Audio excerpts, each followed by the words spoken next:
Okay, so let's look at number 1 on the homework paper. You've got x minus 3 squared over 36 minus y minus 1 squared over 4 equals 1. So because the x is first, this is going to be horizontal. Now that first denominator, that's your a squared, and the second denominator, that's your b squared. So we're going to find a and b using those values, and that'll help us find c as well. So since we have it in the order of x and then y, our center is going to be the point 3, 1.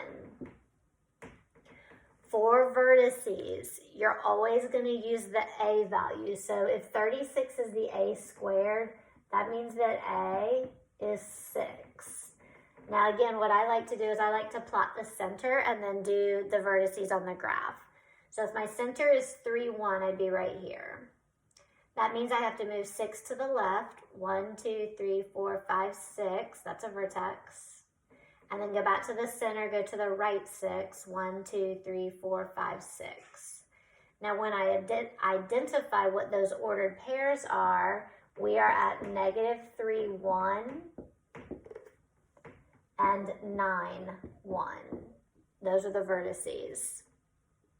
To find the foci, we have to use the c value, but remember in this case, c squared is equal to a squared plus b squared. So you've got 36 plus 4, which is going to give you the square root of 40, or 2 root 10. Now 2 root 10 is what we'll use here, but we want to estimate that. That's probably like 6.4-ish, roughly, give or take. That's what we're going to do on the graph. So from the center, if we went 6.4-ish, that's a little past each vertex. Now, think about what you're doing. You're not moving up or down any, which means when you go to find your foci, the 1, that doesn't change because you haven't moved up or down any. But what you have done is you've gone from this x value of 3, and when you move to the left, that's like subtracting. What are we subtracting? We're subtracting that 2 root 10. So this would be like 3 minus 2 root 10. And if you move to the right, it'd be 3 plus 2 root 10. So that's how the plus or minus thing works, and you just write it like that.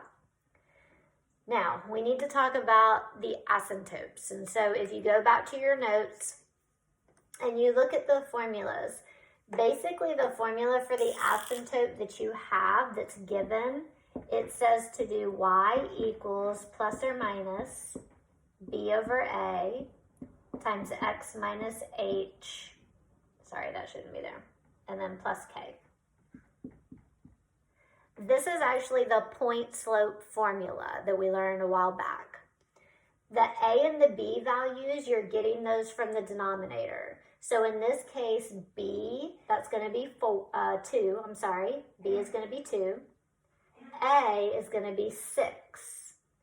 This h and k, that's the same as this h and k here. H is the 3, k is the 1. So what we're going to do is we're actually going to just substitute all of those in, and what we're going to do is we're going to do 2 equations. We're going to do 2 equations because you're going to have a positive b over a, then you're going to have a negative b over a.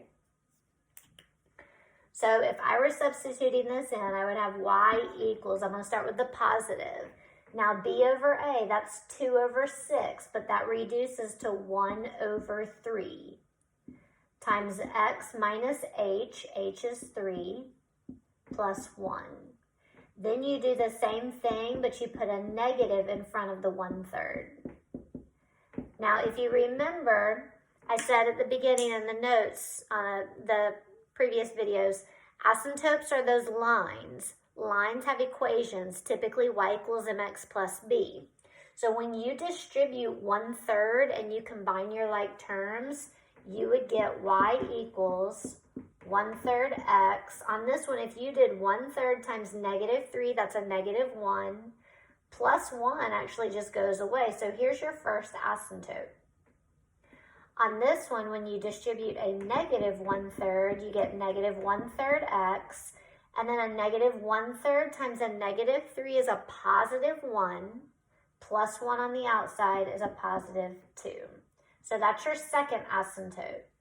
Now the way that you actually graph the asymptotes and finish the hyperbola, there's a reason we have a center. When something is the center, that means everything is centered from that point. Everything starts there.